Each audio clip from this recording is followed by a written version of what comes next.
I want to do a video this morning on the back garden where some things have been happening in the shade garden. So there's new flowers coming out every day, so I want to take you through that. It's a wee while since I've done this. We had some rain today after some high winds yesterday, so everything's looking lovely and refreshed.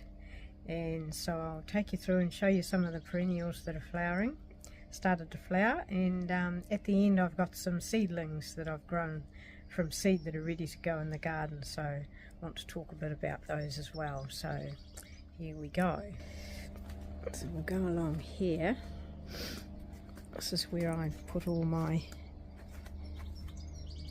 plants in transition to other places. Now this is a candy tuft. There's a lot of this seeding around the garden, and I try and spread the seeds as they're going to seed. I try and spread them around. My blue hydrangea just beginning to flower. It gets just a little bit of early morning sun and then no more for the rest of the day. So over here we've got some poppies that I transplanted from the front because I don't really like red or orange in my garden around the front.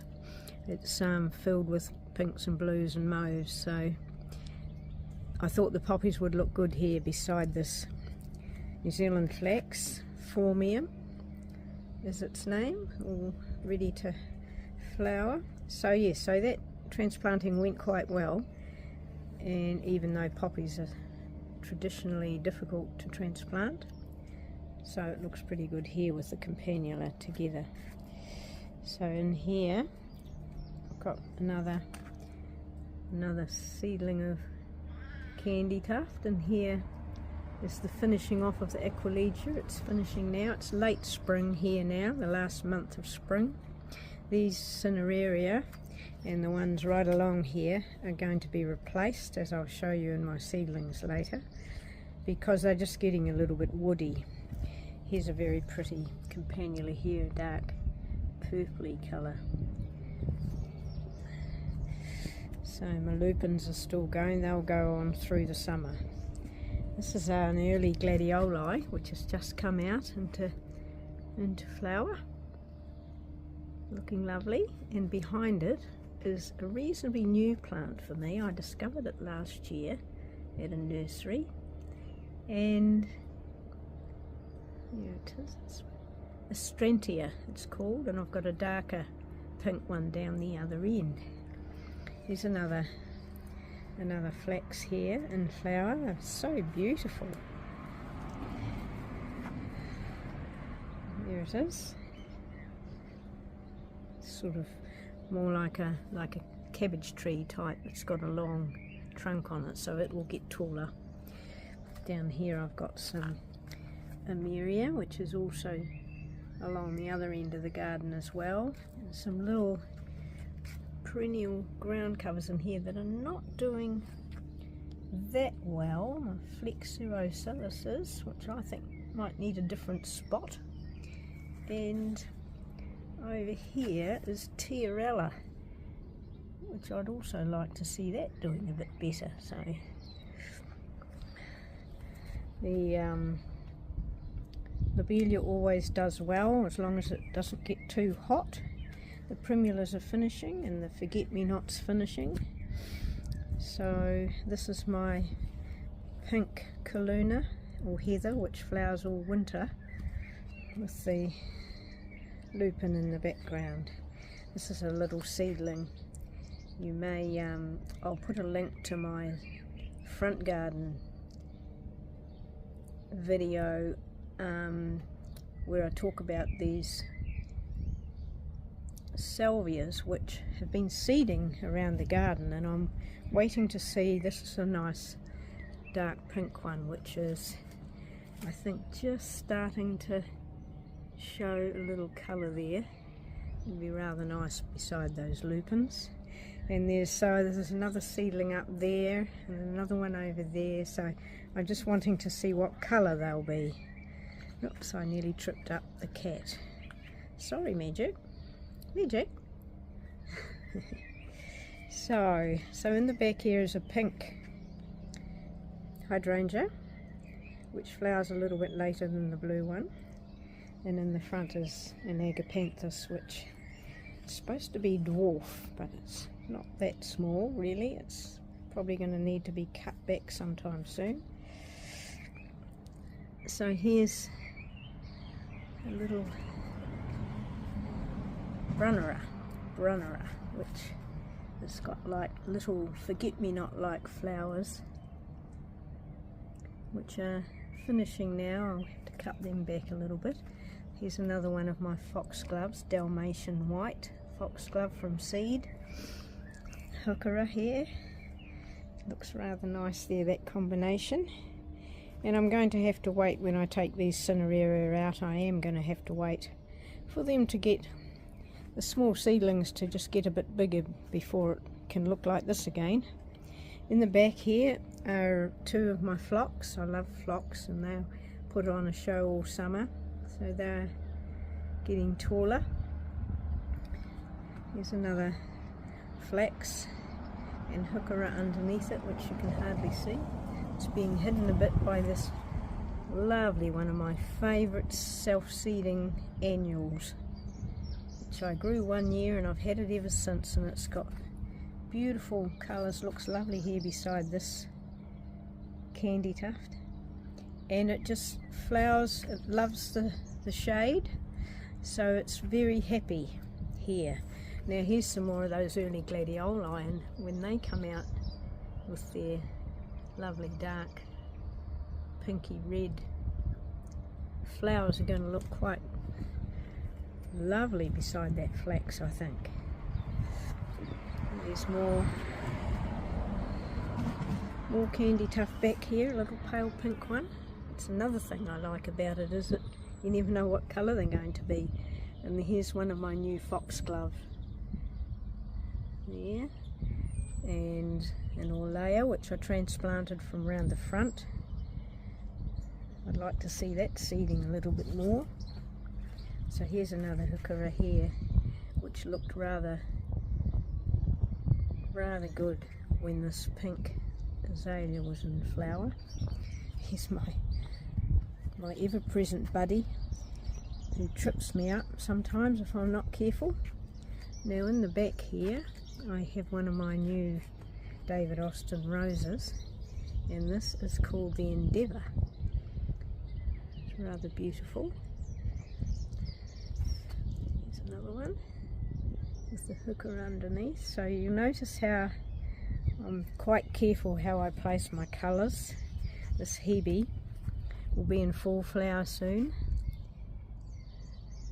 with the Heuchera and the grey Cineraria behind it, and also the rose just picks up that pink in the shrub. So I have an Autumn Joy sedum here, which will flower with deep pink flowers in the autumn. So I'm always trying to introduce some autumn and winter colour. So these colours all together. And this is Tritilia, which doesn't flower for long, but it's something different because it's so tall, and I love the way it sways in the breeze. And here's another one of my favourite flowers, is Penstemon. I think this is called Garnet Red, this one. I've got a few Penstemons around. Here's another Brunnera, not the variegated one, this is plain. It's the same blue flowers, and I put a little variegated agapanthus beside that to try and contrast the colours. And you'll see here that somewhere I saw a little bud. Oh yes, there's a bud, so that'll be in flower soon too.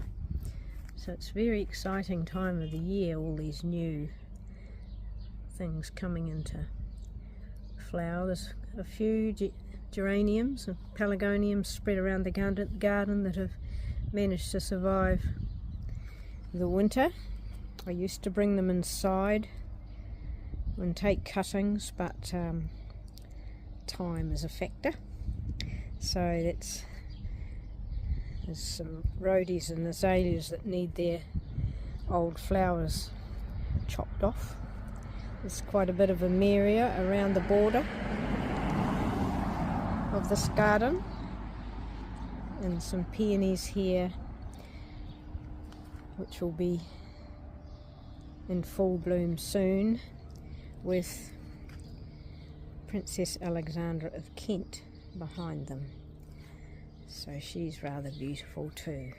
She's new in my garden. Here she is. And this Tradescantia, which is not meant to be there. I thought I dug it all out. It's rather too big for my little garden. So never mind, we'll catch it next time. All these daffodil bulbs, that foliage that needs to be cleaned up around this poor little strangled azalea. This lupin's looking pretty magnificent.